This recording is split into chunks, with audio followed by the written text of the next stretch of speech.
चलिए शुरू करते हैं प्रोफेसर दीप्ति तनेजा इस विषय पर कि क्या ईरान युद्ध में भारत घर रसोई बचा पाया। इस पर बोलने का आपका 90 सेकंड का समय शुरू होता है। नमस्कार आप सभी को। देखिए, जब भारत जिसमें 90% के करीब तेल आयात होता है और वेस्ट एशिया में युद्ध चल रहा हो, तो उस समय क्वेश्चंस ये होते हैं कि क्या मेरे यहाँ पेट्रोल पंप बंद हुआ, क्या मेरे यहाँ पेट्रोल पंप के लिए पेट्रोल के लिए लाइनें लगी, क्या मेरे यहाँ पेट्रोल का राशन हुआ, क्या मेरे यहाँ पे जो हमारा ट्रांसपोर्ट था उसको ठप किया गया, क्या हमारे यहाँ वर्क फ्रॉम होम किया गया। अगर इन सब प्रश्नों के जवाब ना है तो ये अपने आप में एक जवाब है कि नहीं, मेरे यहाँ भारत में जो रसोई घर था वो चलता रहा। अगर बंद हुआ तो बंद हुआ। ये जो अफवाह थी विपक्ष की कि क्या यहाँ पे आर्थिक सुनामी आएगी, क्या यहाँ पे डेड इकोनॉमी है, बिल्कुल वो जरूर बंद हुआ, वो नहीं चल पाया। अब बात विशुद्ध आंकड़ों पे करते हैं। आंकड़ों का ये है कि जी पेट्रोल पंप यहाँ पे जो पेट्रोल के दाम थे वो केवल 5 रुपए 90 पैसे बढ़े उस दौरान जब मैंने कहा कि 90% हम ऑयल का इंपोर्ट करते हैं, और जो क्रूड ऑयल के दाम थे तकरीबन 100% राइज हुआ। $60 पर बैरल से वो तकरीबन $120 पर बैरल पे गया। अब आते हैं रसोई घर के चूल्हे पे। जो आपका चूल्हा था वो 853 रुपीस पर यूनिट से जो डोमेस्टिक था वो आपका पहुंचा 942 रुपीस पर यूनिट, जो तकरीबन 11% का राइज हुआ। अगर आप इसको कंपेयर करते हो 2014 से, तो तब वो ऑलरेडी 1241 था। तो इस दौरान अगर आप देखो कि 1241 पे जो नॉर्मल सामान्य आपको सिचुएशन में मिल रहा था, आज भी उससे वो 24% कम है। तो ये आपका जवाब है कि हमारे रसोई घर बंद नहीं हुए। अगर हम बात करें जो इन्फ्लेशन रेट है 3.93%। समय समाप्त हो गया। समय समाप्त। नेक्स्ट राउंड में चलिए अब आपका आशुतोष जी। तो प्रोफेसर जी के लिए अलग से तालियां बज रहे हैं, आशुतोष जी आपके लिए भी बजेंगी। आप भी शुरू कीजिए 90 सेकंड का इस विषय पर बोलने का कि क्या ईरान युद्ध में भारत घर रसोई बचा पाया। आपका समय शुरू होता है अब। इस सरकार की सबसे बड़ी खासियत ये है कि ये सरकार मानती नहीं कहीं कोई संकट होता है।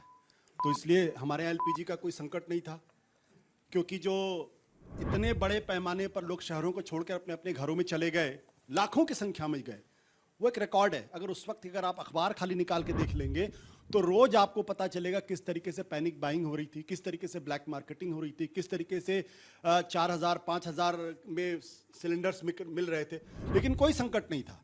हकीकत ये थी कि 4 lakh barrel per day LPG की सप्लाई की क्राइसिस थी उस वक्त। 4 लाख हो भी सकती है, 60% हम चूंकि इंपोर्ट करते हैं और 90% उस इलाके से आता है, तो जाहिर सी बात ये तो संभव है। लेकिन ये दिक्कत क्यों पैदा हो रही थी? दिक्कत इसलिए पैदा हो रही थी क्योंकि हमने जिस तरीके से अपना प्रोडक्शन बूस्ट करना चाहिए था, हमने प्रोडक्शन बूस्ट नहीं किया। खुद मिनिस्ट्री के अपने रिकॉर्ड हैं जो कहते हैं कि हमारा प्रोडक्शन लगातार एलपीजी का गिरा है। हमें जिस तरीके से अपने स्टोरेज को बढ़ाना चाहिए था, हमने उस तरीके से स्टोरेज को नहीं बढ़ाया है। ये संकट, लेकिन सरकार नहीं मानती इस बारे में।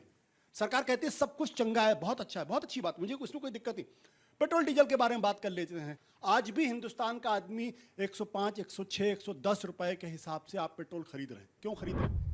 जब $115 था तब आपसे कहा गया कि आप एक्स्ट्रा दीजिए। आज लगभग 50% कम हो गया है, फिर भी आप उसी दाम पे दे रहे हैं। सब चंगा। ये समय समाप्त हुआ। भाई दोनों ने अच्छा किया। कोई प्रश्न आपका हो, उसके बाद रिबेटल राउंड शुरू करेंगे। नहीं, एक प्रश्न है आशुतोष जी से। हाँ।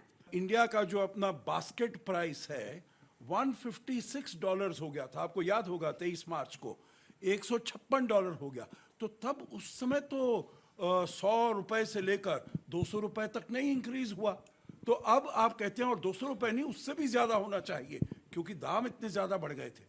परंतु अब तो आप कह रहे हैं जो उसमें कब, देखिए जब वो लॉस, मतलब ये जो आर्ग्यूमेंट है, लॉस जो मार्केटिंग कंपनीज ने उस टाइम फेस किया, उसमें थोड़ा सा लॉस की कमी हो गई है। दूसरी बात आपने जो कहा, देखिए मुझे याद है जहां तक आंकड़े, तो ये कहा गया है जो एलपीजी का प्रोडक्शन है इंडिया में, वो अपना डोमेस्टिक प्रोडक्शन उसमें करीब 40-45% की बढ़ोतरी हुई थी इस पीरियड में। तो परंतु आप पता नहीं कहां से स्टैटिस्टिक्स, मुझे तो ये बड़ी अच्छी तरह याद है, हम फॉलो कर रहे हैं। छोटा सा जवाब। वरिष्ठ है, छोटा जवाब नहीं होगा इसका, थोड़ा सा जवाब देना पड़ेगा। देखिए पहली बात तो ये है कि ये आपके पास डेटा कहाँ से, मैं पूरे सम्मान के साथ कहना चाहता हूँ कि जो ऑयल कंपनीज हैं वो घाटे में थी।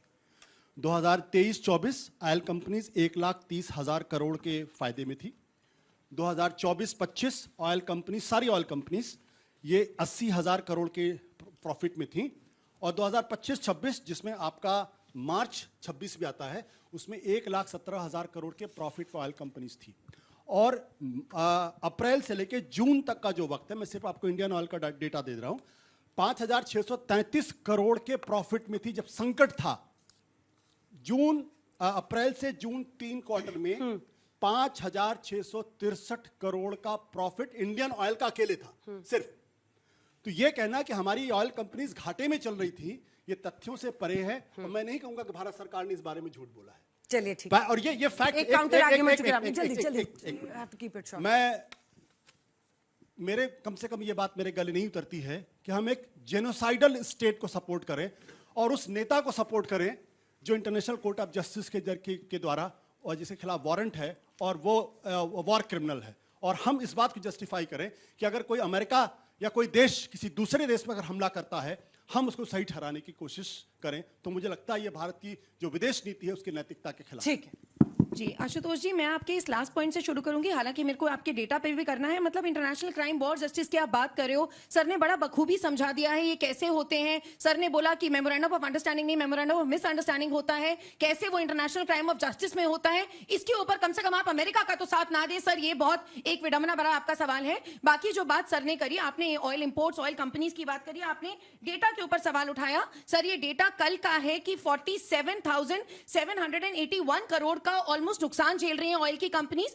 और जो आप बात कर रहे हो कि अगर उनको फायदा हुआ, जब भी हमने तेल के दाम कम थे, ऑयल बॉन्ड्स का आप भूल गए। ऑयल बॉन्ड्स बच्चों इतना ज्यादा हमने उसका इंटरेस्ट रेट दिया जितना हमारे पास उसका प्रिंसिपल नहीं था। और मैं आपको उसमें भी बता दूं, उसमें भी गवर्नमेंट ने विंडफॉल टैक्स के तहत तकरीबन 40,000 करोड़ रुपीस लिया और जो फॉरेक्स आई उससे वो हमारी $44 बिलियन से $97 बिलियन हुई 2020 से 2025 में। तो ये आप उसके अपसाइड नहीं देखते। ठीक है, अब आप लोग नेक्स्ट राउंड में बोलेंगे। नेक्स्ट राउंड में लास्ट पॉइंट जो आपने बात करी गैस सिलेंडर की, गैस सिलेंडर के मैं एक चाणक्य नीति के एक शब्द से खत्म करूंगी अंजना जी, कि अफवाहों का सबसे बड़ा हथियार, नेक्स्ट राउंड में अफवाहों का सबसे बड़ा, अजय जी, अफवाहों का सबसे बड़ा हथियार सत्य की अनुपस्थिति, अफवाहों का सबसे बड़ा हथियार सत्य की अनुपस्थिति नहीं होता है, बल्कि लोगों का अधूरा ज्ञान होता है। जो ये अधूरा ज्ञान अजय जी जैसे और आशुतोष जी समय जैसे समाप्त। तालियां बजा दीजिए दोनों के लिए।